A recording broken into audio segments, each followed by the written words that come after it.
ओम नमः भगवते वासुदेवाय। नारायणं नमस्कृत्यं नरं चैव नरोत्तमं देवीं सरस्वतीं व्यासं ततो जयमुदीरये। नष्टप्रायेषु अभद्रेषु नित्यं भागवत सेवयां भगवते उत्तमश्लोके भक्तिर्भवति नैष्ठकी। कृष्णाय वासुदेवाय देवकी नंदनाय च नन्दगोपकुमाराय श्रीगोविन्दाय नमो नमः। मूकं करोति वाचालं पङ्गुं लङ्घायते गिरिं यत्कृपां तम् अहं वन्दे श्रीगुरो दीनतारिणं श्रीपरमानन्दमाधवम् श्रीकृष्ण चैतन्य ईश्वरं गुरुवे गौरचन्द्राय राधिकाय तदालये कृष्णाय कृष्णभक्ताय तद्भक्ताय नमो नमः। नमः ओं विष्णुपादाय कृष्णपृष्ठाय भूतले श्रीमते भक्तिवेदान्त गोस्वामिनेति नामिने। नमस्ते सरस्वते देवे गौरवाणी प्रचारिणे निर्विशेष शून्यवादी पाश्चात्य देशतारिणे। जय श्री कृष्ण चैतन्य प्रभु नित्यानंद श्री अद्वैत गदाधर शिवासादि गौर भक्त वृंदा। हरे कृष्णा कृष्णा कृष्णा हरे हरे, हरे राम राम राम हरे हरे। हरे कृष्णा कृष्णा कृष्णा हरे हरे, हरे राम राम राम हरे हरे। नमो पंकजनाभाय नमो पंकजमालिने नमो पंकजनेत्राय नमस्ते पंकजांग्रये। ग्रंथराज श्रीमद्भागवत महापुराण की जय। श्रील प्रभुपाद गुरु महाराज की जय। अनंत कोटि वैष्णव वृंद की जय। नमाचार्य श्रील हरिदास ठाकुर की जय। निताई गौर प्रेम आनंदे हरि हरि बोल। तो आप सभी भक्तों का स्वागत है श्रीमद् भागवतम कक्षा में सुबह की। और हम लोग पहला स्कंद पढ़ रहे हैं। पहले स्कंद में 19वां अध्याय, अध्याय का नाम है श्री सुखदेव गोस्वामी का प्राकट्य। तो इसका श्लोक संख्या 23 आज है। इस प्रकार से है। समागतः सर्वत एव सर्वे वेदा यथा मूर्तिधरा स्त्रीपृष्ठे नेहात नामोऽत्र च कश्चनार्थ ऋते परानुग्रहमात्मशीलम्।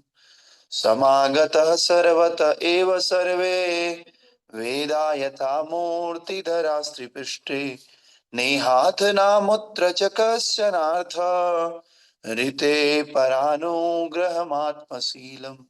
समागता सर्वत एव सर्वे वेदा तथा मूर्तिधरा स्त्रीपृष्ठे नेहाथ नामुत्र च कश्चनार्थ ऋते परानुग्रहमात्मशीलम्। हरे कृष्ण। हरे कृष्ण प्रभु जी। समागता सर्वता समागता सर्वता एव सर्वे वेदा यथा मूर्तिधरा स्त्रिष्ट प्रतिष्ठे नेहात नामोत्र न चाकश्चिन्नार्था ऋते पुराणोग्रमात् शीलम्। ओके, हरे कृष्ण। और कोई बात? हरे हरे कृष्ण कृष्ण प्रभु जी। प्रभु। समागतं सर्वत एव सर्वे वेदे यथा मूर्तिरत्रत्स्त्रिपज्जा नेहात नामोर्नत कश्चनार्थः ऋतेश पारुनक्रमात्मतशीलम्। और हरे कोई? कृष्ण प्रभु जी। हरे कृष्ण आगतं प्रभु जी। सर्वत एव सर्वे वेदा यथा मूर्तिधर नेहाथ नाम प्रजाता ते परानुग्रहमात्रशीलम् ओके, और कोई भक्त? समागत समागत सर्वत एव सर्वे वेदा यथा मूर्तिधरा त्रिपजा नेहाथ नामोक्त कश्चनार्थ ऋते परानुग्रहमात्मशीलम्। हरे कृष्ण। ओके, तो हम लोगों ने कल देखा था कि सारे ऋषि परीक्षित महाराज को कह रहे हैं कि हम सब लोग यहाँ पर तब तक प्रतीक्षा करेंगे जब तक परीक्षित महाराज भगवान के लोक को नहीं लौट जाते। यानी कि उनका पहले से ही निश्चित है कि भगवान के लोक को जाएंगे। और भगवान का धाम कैसा है, ये भी इन ऋषियों ने कल बताया था कि भगवान का धाम समस्त संसारी कल्मश और समस्त प्रकार के शोक से पूरी तरह से मुक्त है। ऐसे धाम को जब तक परीक्षित महाराज नहीं चले जाते तब तक हम लोग यहीं बैठ करके प्रतीक्षा करेंगे। फिर उन्होंने कहा, सुत गोस्वामी बता रहे हैं कि जो भी इन महान ऋषियों ने जो कुछ भी कहा ना, वो सुनने में बहुत मधुर था, बहुत स्वीट लग रहा था, बहुत सार्थक था और यथार्थ रूप से प्रस्तुत किया गया पूर्ण सत्य था। तो हमने कल भी बताया था, जो भी संत लोग भगवान के शुद्ध भक्त जो भी बोलते हैं बहुत मधुर होता है और मधुरता के साथ साथ सार्थक भी होता है। कई बार संसार के लोग भी पोलाइट बोलते हैं, मीठी छुरी होती, लेकिन ये ऐसा नहीं है, लेकिन झूठ बोलते हैं, फंसाने का काम करते हैं। लेकिन ये कह रहे हैं ये सार्थक है। सार्थक मीन्स हम बोलते हैं अपना जन्म सार्थक करो, तो सार्थक मतलब होता है इसका कोई मीनिंग होता है, मीनिंगफुल है और यथार्थ रूप से प्रस्तुत किया गया पूर्ण सत्य है। और हमेशा जो भी बोलते हैं वो सच बोलते हैं और सच के साथ साथ उस सच को एज इट इज परोसते हैं। कई बार हम सच को भी तोड़ मरोड़ के बोलते हैं, लेकिन भगवान के भक्त ऐसा नहीं करते।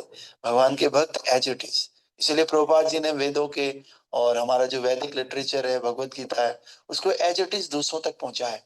इसलिए भगवत गीता का नाम है भगवत गीता यथारूप, Bhagavad Gita as it is. तो अतएव उन्हें सुनने के बाद महाराज परीक्षित ने भगवान कृष्ण के कार्यकलापों के विषय में सुनने की इच्छा से सारे महर्षियों को एक बार दोबारा अभिनंदन किया कि अब मैं कृष्ण के विषय में सुनना चाहता हूँ। तो आइए आज के श्लोक में क्या कह रहे हैं, तो इस प्रकार से है।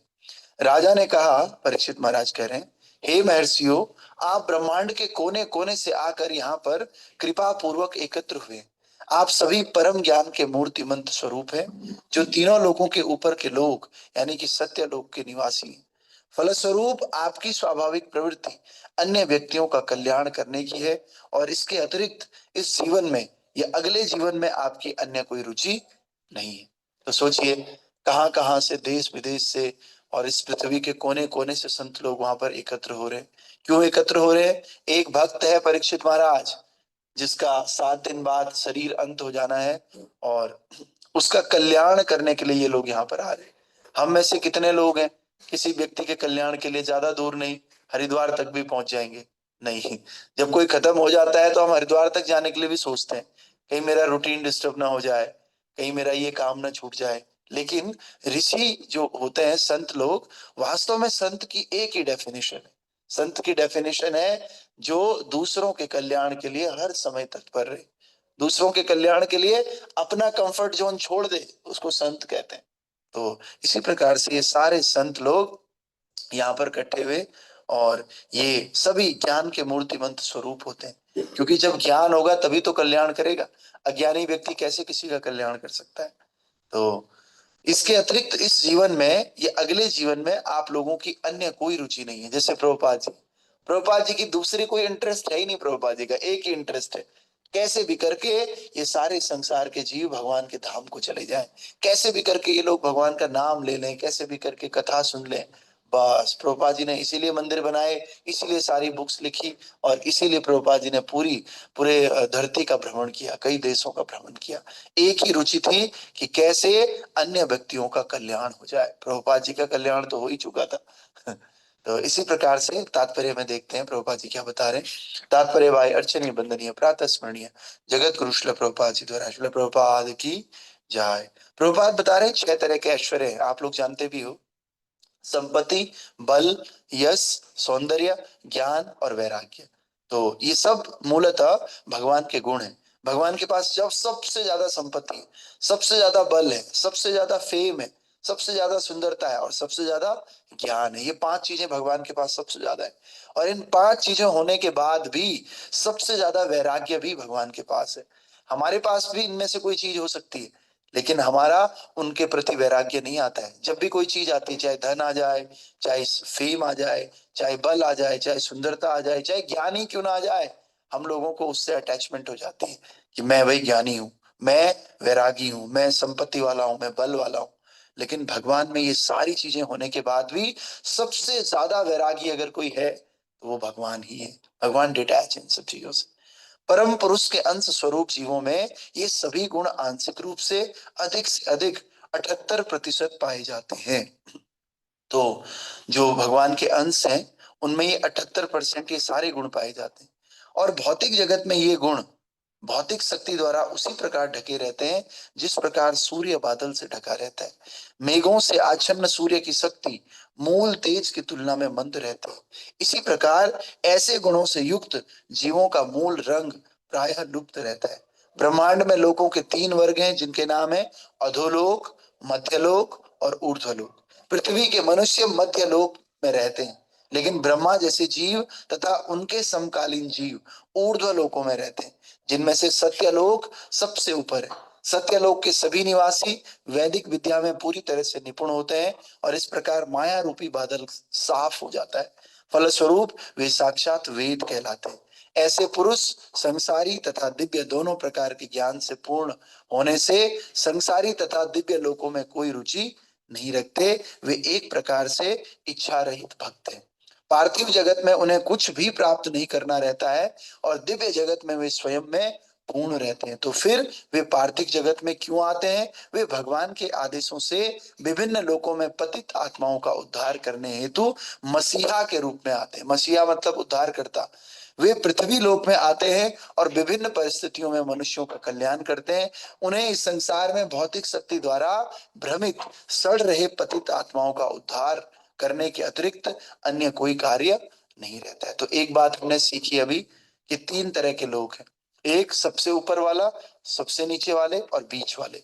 ऊपर वाले लोगों को कहते हैं हम लोग ऊर्ध्व लोग, और नीचे वाले लोगों को कहते हैं अधोलोक। जैसे गीता में कहते हैं अधो गच्छति तामसा, यानी कि जो तामसिक प्रवृत्ति का होगा वो अधो गच्छति, नीचे जाएगा। नीचे मतलब पृथ्वी से भी नीचे, और ऊपर मतलब पृथ्वी के ऊपर, और पृथ्वी को रख दिया बीच में।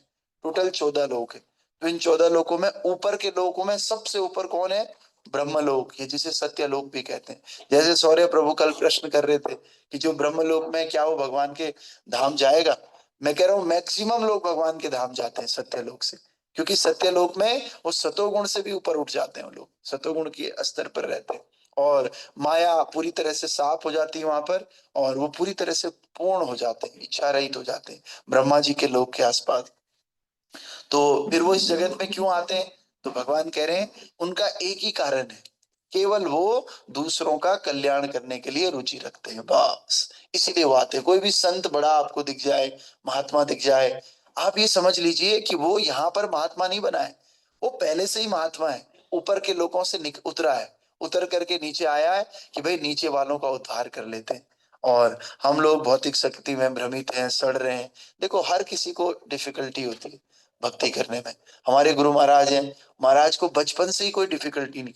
बचपन हम सब लोगों ने कहीं ना कहीं प्रयास किया है, प्रयास करके थोड़ा सा पढ़ना शुरू किया, लेकिन इन लोगों को प्रयास करने की आवश्यकता नहीं होती। गुरु महाराज बचपन से ही कहते थे मैं साधु बनूंगा, और बचपन से ही सुबह जल्दी उठ जाते थे, बचपन से ही भगवान का नाम लेते थे। क्यों? उनको सीखने की आवश्यकता ही नहीं है, वो तो धाम से ही नीचे आए। तो इसी प्रकार से दो तरह के जीव हो गए संसार में अभी। एक जो संसारी दिख रहे हैं, लेकिन वो आए कहाँ से हैं? ऊपर के लोगों से आए हैं हमारा उद्धार करने के लिए। तो ये जो संत हैं, महाराज जन है, प्रभुपाद जी हैं, ये सब लोग इस कैटेगरी में आ गए। दूसरे हम लोग जो स्ट्रगल कर रहे हैं, वास्तव में जो जीवात्मा है, वास्तव में जो सड़ रहे हैं संसार में, तो हमारा उद्धार इनके द्वारा होगा। फिर इसमें भी तीन कैटेगरीज है। पहली कैटेगरी है जो संतों का कहना मान के प्रयास करता है। दूसरा कैटेगरी जो संतों का सम्मान तो करता है, लेकिन उतना प्रयास नहीं करता, बस सम्मान करता है बस। कई बार कई लोग ऐसे होते हैं, मंदिर में बहुत डोनेशंस देते हैं, बहुत हाथ जोड़ते हैं, कीर्तन में आ जाते हैं, लेकिन कथा नहीं सुनते, फॉलो नहीं करते हैं किसी एक को, तो वो लोग मीडियम वाले लोग हो गए। उससे भी तीसरी एक कैटेगरी, जो ना सुनते हैं ना मानते हैं, नास्तिक प्रवृत्ति के लोग। तो हम लोग भी तीन तरह के लोग हैं, तो हमें धीरे धीरे फर्स्ट क्लास कैटेगरी का बनना है। देखो, हम महाराज जी जैसे तो बन नहीं सकते, संतों जैसे बन नहीं सकते, लेकिन स्ट्रगल करने वाले जीवों में फर्स्ट क्लास जीव हमें बनना चाहिए, और धीरे धीरे हम भी भक्ति करके ऊपर के लोगों को चले जाएंगे। तो पहले तो हमें समझना चाहिए कि हम लोग यहाँ पर माया में भ्रमित हैं और हम सड़ रहे हैं। हम लोग स्वीकार ही नहीं करते हम सड़ रहे हैं। हम कह रहे हैं कहाँ सड़ रहे हैं भैया, एसी में बैठे हुए, तू ही सड़ रहा होगा। मैं तो नहीं सड़ रहा हूँ, और बढ़िया खा पी रहे हैं हम लोग, हम तो नहीं सड़ रहे भैया, हम तो बहुत अच्छे लोग हैं, खा पी रहे। सड़ने का मीनिंग बहुत अलग है। सड़ने का मीनिंग है माया के अंडर में। जैसे कल गीता की क्लास में हम कह रहे थे कि हम लोग बंधन में फंसे हुए हैं, चाह करके भी इस काम को हटा नहीं पा रहे, तो ये सड़ना ही तो हो गया। जहां पर काम है, काम एक गंदगी, जहां पर क्रोध है, काम और क्रोध नाम की गंदगी जहां पर है, वहां पे सड़ी तो रहे हम लोग, और कुछ नहीं कर रहे। ठीक है, तो अगला श्लोक क्या कह रहे हैं? ततश्च वा पृच्छयम् इमपि प्रविच्छे विस्रभ्य विप्रा इति कृतयाम सर्वात्मना म्रियमाणेश्य कृत्यम् शुद्धम च तत्रामृषताभियुक्ता। हे विश्वास पात्र ब्राह्मणों, अब मैं अपने वर्तमान कर्तव्य के विषय में पूछ रहा हूं। अब ये पूछना शुरू कर रहे हैं परीक्षित महाराज। कृपया पूर्ण विचार विमर्श के पश्चात मुझे सभी परिस्थितियों में हर एक कर्तव्य के विषय में, और विशेष रूप से जो व्यक्ति तुरंत मरने वाला हो उसके कर्तव्य के विषय में बताइए। ऐसे नहीं, केवल अपने लिए नहीं पूछ रहे, सबके लिए पूछ रहे। पहले तो कह रहे हैं कृपया पूर्ण विचार विमर्श करने के बाद मुझे सभी परिस्थितियों में हर एक के कर्तव्य के विषय में, हर व्यक्ति के कर्तव्य, अपने लिए नहीं पूछ रहे। हम होते तो हम क्या करते? हम पहले अपने विषय में पूछते, वो भी मर रहे हैं बताओ, हम पूछते भैया मुझे बता दो, मेरा बता दो, और दुनिया जाए भाड़ में। कल मैं किसी के साथ था, काम कर रहा था, वो कह रहा बस मेरा हो जाए, बस दुनिया जाए भाड़ में। ऐसा नहीं। ये क्या करे, देखो पहला प्रश्न क्या है? मुझे हर एक के कर्तव्य के विषय में, हर एक के कर्तव्य के विषय में बताओ, जीव के कर्तव्य। फिर कह रहे हैं और विशेष रूप से जो तुरंत मरने वाला हो तब अपने बारे में बता रहे। और वो भी ये नहीं कह रहे कि मेरे बारे में बताओ, वो कह रहे हैं कोई ऐसा व्यक्ति और भी हो जो तुरंत मरने वाला हो, उसके कर्तव्य के विषय में बताइए, उसे क्या करना चाहिए। तो तात्पर्य भाई अर्चनीय, वंदनीय, प्रातः स्मरणीय जगत गुरु श्री प्रभुपाद जी द्वारा, श्री प्रभुपाद की जय। प्रभुपाद बता रहे हैं इस श्लोक में राजा ने विद्वान मुनियों के समक्ष दो प्रश्न रखे। पहला प्रश्न ये है कि सभी परिस्थितियों में हर एक व्यक्ति को क्या करना चाहिए, और दूसरा प्रश्न ये है कि जो मरणासन व्यक्ति है उसका पहला कर्तव्य क्या है। इन दोनों में से मरणासन व्यक्ति विषयक प्रश्न सर्वाधिक महत्वपूर्ण है, क्योंकि हर व्यक्ति मर रहा है, सोचिए। और इसमें भी उन्होंने ये नहीं बोला कि मेरे लिए, क्योंकि हर व्यक्ति मर रहा है। कौन व्यक्ति ऐसा है जो नहीं मरेगा? हर व्यक्ति मरणासन है। तो फिर आगे कह रहे हैं चाहे वो तुरंत मरे या 100 साल के बाद मरे, आयु की अवधि निरर्थक है, किंतु मरने वाले व्यक्ति का कर्तव्य अत्यंत महत्वपूर्ण है। आयु का कोई नहीं पता, कोई नहीं कह सकता कब मरेगा, लेकिन मरेगा पक्की बात है। मरणासन आप सब, हम सब लोग मरणासन है। और महाराज परीक्षित ने इन दोनों प्रश्नों को श्री सुखदेव गोस्वामी के आने पर भी उनके समक्ष भी रखा। इस प्रकार दो संपूर्ण श्रीमद् भागवतम द्वितीय स्कंद से लेकर 12वें स्कंद तक इन्हीं दोनों प्रश्नों से संबंधित है। अब आप देखोगे जिस दिन हम ये लास्ट अध्याय इसको खत्म करेंगे ना, तो इस अध्याय में केवल प्रश्न ही प्रश्न है, और इसका उत्तर दूसरा स्कंद शुरू करेंगे, उसका पहला चैप्टर इसके उत्तर से शुरू हो जाएगा। और सुखदेव गोस्वामी कहेंगे कि आपने बहुत अच्छा प्रश्न किया है, सुनो इसका उत्तर ये है। और यहां से लेकर पूरा 12वां स्कंद इन दोनों प्रश्नों का उत्तर है। किस किस का? कि एक तो हर एक व्यक्ति का क्या कर्तव्य होना चाहिए हर परिस्थिति में, दूसरा जो व्यक्ति मर रहा हो उस मरने वाले व्यक्ति का क्या कर्तव्य।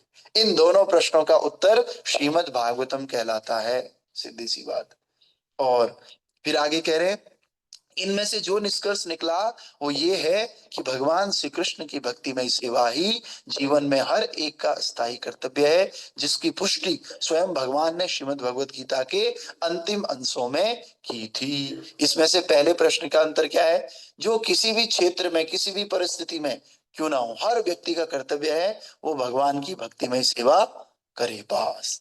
फिर महाराज परीक्षित पहले से इस तथ्य को जानते थे, लेकिन वे चाहते थे कि समागत महर्षिगण इस विषय में अपना निर्णय एक स्वर में दे, जिससे वे किसी मतभेद के बिना अपना कर्तव्य सुनिश्चित कर सके। उन्होंने शुद्ध शब्द का विशेष उल्लेख किया है। दिव्य अनुभूति या आत्म साक्षात्कार के लिए विभिन्न दार्शनिकों ने अनेक विधियां बताई। इनमें से कुछ प्रथम कोटि की है, कुछ द्वितीय कोटि की और कुछ तृतीय कोटि की। सर्वोत्तम विधि में अपेक्षा की गई है कि मनुष्य अन्य सभी विधियों को त्याग कर भगवान के चरण कमलों की शरण ग्रहण करे और इस प्रकार संपूर्ण पापों एवं उनके फलों से बच जाइए।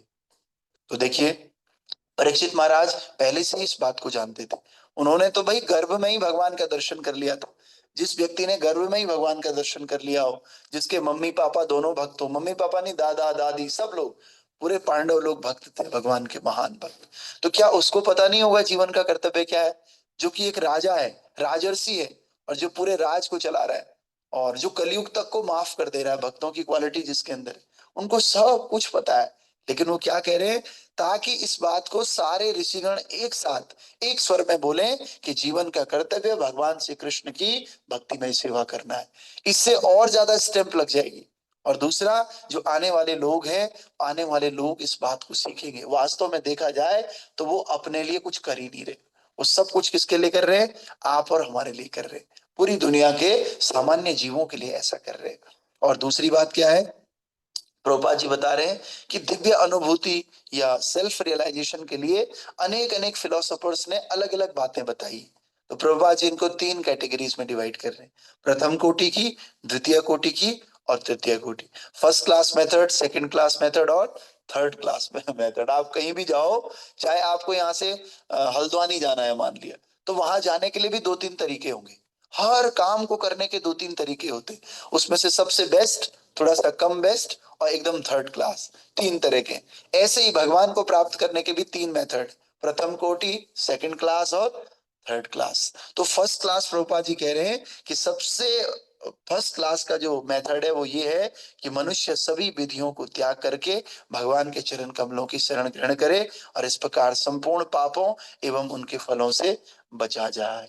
तो मान लिया जैसे आजकल झंडे जी का मेला लग रहा है इधर, तो मैं देखा कल वहां पर बहुत सारे लोग आ रखे, संगत लगी हुई इन लोगों की। तो ये लोग खाना बना रहे हैं, पी रहे हैं, खा रहे हैं उधर, और बढ़िया से जाम, ट्रैफिक जाम भी हो रहा है थोड़ा थोड़ा।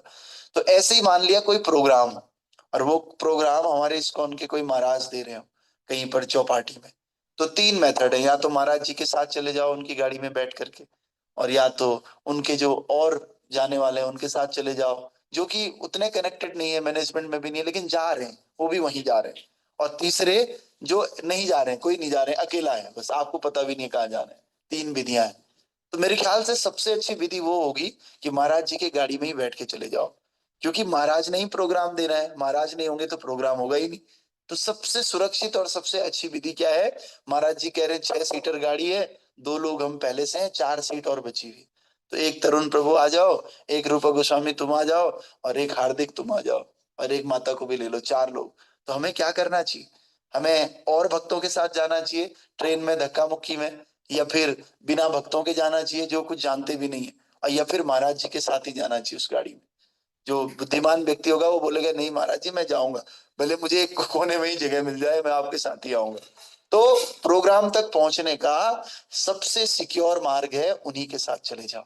ऐसे ही भगवान को प्राप्त करना है, भगवान का प्रेम प्राप्त करना है, तो भगवान को शरणागत होना सबसे अच्छा मार्ग है। उनको शरणागत होंगे तो भगवान आपको आसानी से लेकर जाएंगे। और शरणागत का तरीका क्या है? भक्ति मार्ग। भक्ति मार्ग सबसे बेस्ट मार्ग है भगवान को प्राप्त करने का। तो भगवान गीता में भी 12वें अध्याय में कह रहे हैं क्लेशोधिक तरस्तेषाम। आप ऐसा नहीं कि वो दूसरे वाले नहीं पहुंच पाएंगे, आप अकेले जाओगे हो सकता है तब भी पहुंच जाओ, लेकिन क्लेशोधिक तरस्तेषाम, इन सारे रास्तों पे इतने सारे क्लेश हैं कि आधा से ज्यादा लोग पीछे वापस मुड़ जाते हैं, नहीं जा पाते, ट्रेन छूट गई ऐसा, क्योंकि बहुत दूर है। चौपाटी तो बॉम्बे यहीं पर है फिर भी, लेकिन भगवान का धाम कितना दूर है हम लोग सोच भी नहीं सकते। और वहां जाने के लिए सबसे अच्छा मार्ग भक्ति का मार्ग है। बाकी सारे मार्ग क्लेशों से भरे हुए हैं, कष्टों से भरे हुए हैं, लेकिन भक्ति मार्ग साधारण है और भगवान को पसंद भी है। ठीक है, तो ग्रंथराज श्रीमद् भागवत महापुराण की जय, शील प्रभुपाद गुरु महाराज की जय, अनंत कोटि वैष्णव वृंद की जय, निताय गौर प्रेमानंदे, हरि हरि बोल।